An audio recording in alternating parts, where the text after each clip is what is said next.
Betting apps మీద తెలంగాణలో ఎప్పటినుంచో గొడవ జరుగుతుంది. ప్రచారం జరుగుతుంది.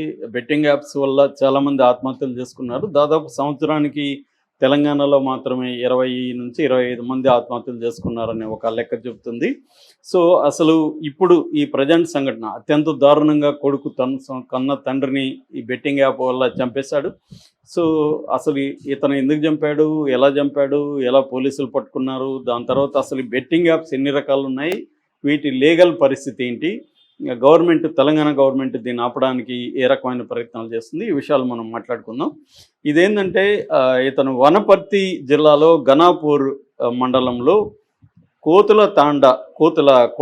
కోతులకుంట తాండా అనే తాండాలో హనుమంతు అనే అతను ఉన్నాడు. వాళ్ళ భార్య పేరు జములమ్మ. వీళ్ళిద్దరూ అక్కడ బతుకు తెరువు లేక హైదరాబాదులో గచ్చిబౌలి దగ్గర ఎన్టీఆర్ నగర్లో ఒక చిన్న ఇల్లు తీసుకొని ఇక్కడ పని చేసుకుంటూ బతుకుతున్నారు. ఇతను వచ్చి మేస్త్రి, ఈమె ఇళ్లలో పని అవి చేస్తుంది.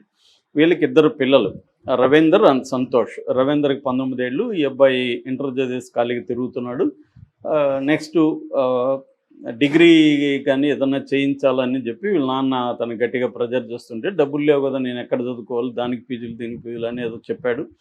దాంతో వీళ్ళ నాన్న ఏం చేశాడంటే, వాళ్ళ ఊర్లో కొంత భూమి ఉంటే ఆ భూమిని తనఖా పెట్టి ఒక 6 లక్షలు తీసుకొచ్చాడు. దాన్ని ఈ బ్యాంకులో వేద్దాము అనుకున్నప్పుడు ఈ అబ్బాయి ఏం చెప్పాడంటే, నా అకౌంట్లో కొంత అయినాను, నేను ఒకే అకౌంట్లో ఉంటే ఇబ్బంది అని చెప్పి 2,50,000ని తన అకౌంట్లో వేయించుకున్నాడు.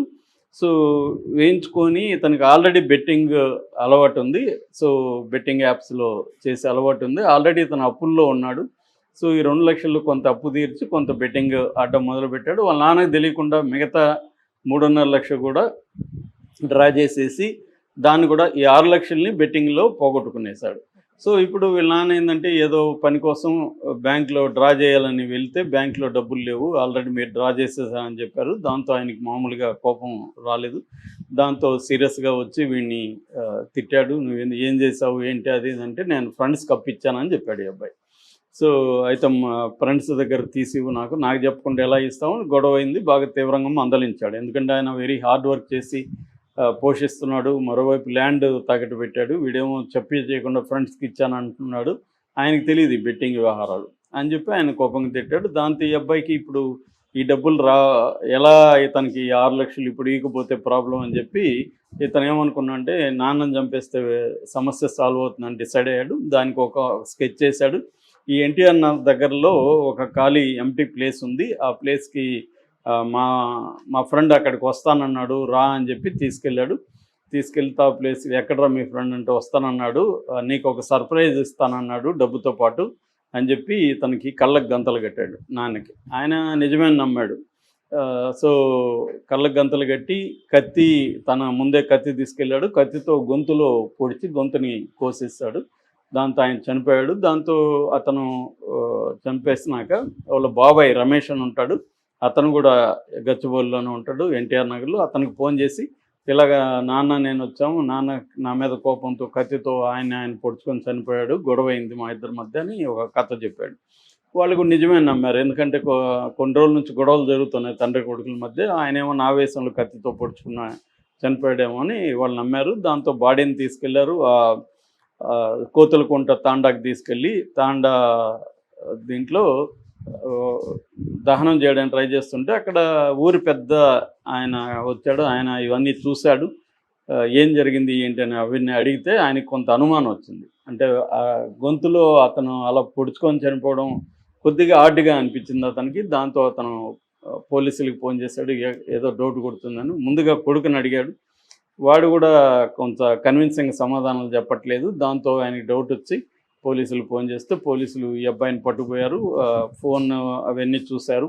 దాంతో ఇతను బెట్టింగ్ ఆడుతున్నట్టుగా వాళ్ళకి అర్థమైంది. దాంతో గట్టిగా ఇతన్ని కొట్టినట్టున్నారు. దాంతో ఇతను నిజం చెప్పేశాడు, ఇది జరిగిందని చెప్పేశాడు. సో, చెప్పేసినాక ఇప్పుడు కేసు పెట్టారు ఇతని మీద ఐటీ యాక్ట్, తర్వాత మర్డర్ కేసు, బిఎన్ఎస్ చట్టం కింద హత్యా నేరం, ఈ రెండు కూడా పెట్టారనమాట. అంటే ఇల్లీగల్ బెట్టింగ్ ప్లస్ సాక్ష్యాలని తారుమారు చేయడం, ఇవన్నీ కూడా పెట్టారు. ఆ కత్తిని కూడా స్వాధీనం చేసుకున్నారు. ఇప్పుడు కోర్టుకు పెట్టారు, అతని జైలుకి రిమాండ్కి పంపించారు. సో ఇది ఒక షాకింగ్గా ఉంది. అంటే ఒక బెట్టింగ్లో డబ్బులు పోగొట్టుకోవడమే కాకుండా ఇట్లాంటి ఒక ఖతర్నాక్ ప్లాన్ చేసి చంపేశాడంటే వాడి మైండ్ సెట్ ఎలా అయిపోయింది అంటే అడిక్షన్లోకి వెళ్ళిపోయి అతను. సో మామూలుగా మనకి డ్రగ్స్ మందులాగా బెట్టింగ్ కూడా ఒక అడిక్షనే. చాలామంది మన గుర్ర పందాల్లో కూడా బాగా చదువుకొని నాలెడ్జబుల్ ఉండేవాళ్ళు కూడా చాలామంది డబ్బులు పోగొట్టుకున్న సంఘటనలు ఎప్పటి నుంచో వింటున్నాం. ఏదైనా బెట్టింగ్ కూడా ఒక వ్యసనం అనమాట. అటువంటి వ్యసనానికి తను ఇదైపోయినప్పుడు ఏంటంటే మామూలుగా లాజికల్ మైండ్ పనిచేయదు. వాడి మైండ్ అంతా కూడా ఒక డిస్టర్బ్ అయిపోయి ఉంటుంది. ఆల్రెడీ యాంగ్జైటీ, డిప్రెషను వీటిలోకి వెళ్ళిపోయాడు అతను. దాంతో అతనికి ఏంటంటే వేరే పరిష్కారాలు ఏవి కనపడవు. ఇది వాళ్ళ నాన్న దగ్గర ఓపెన్గా చెప్పి ఒకవేళ 2 దెబ్బలు తినో తిట్లు తినున్నా కూడా మళ్ళీ లైఫ్ని రికన్స్ట్రక్ట్ చేసుకొని ఉండొచ్చు అతను. కానీ అతనికి ఆ వైపుగా ఆ పరిష్కారాలు ఏవి తట్టకుండా నాన్నని చంపేయడం అనే ఒక పరిష్కారంలోకే వెళ్ళిపోయాడు. దీంట్లోకి షార్ట్ కట్ మెథడ్లోకి వెళ్ళిపోయాడు. దానివల్ల మొత్తం ఇప్పుడు వాళ్ళ ఫ్యామిలీ అంతా కూడా ఇబ్బందులోకి వెళ్ళిపోయింది. ఇతనేమో జైలుకి వెళ్తాడు, నాన్న సంపాదించే నాన్న లేడు, చిన్న కొడుకు చదువుకోవాలి, భార్య ఉంది. సో ఇది ఒక్కసారిగా మొత్తం ఆ ఫ్యామిలీని అతలకుతలం అయిపోయిన పరిస్థితి.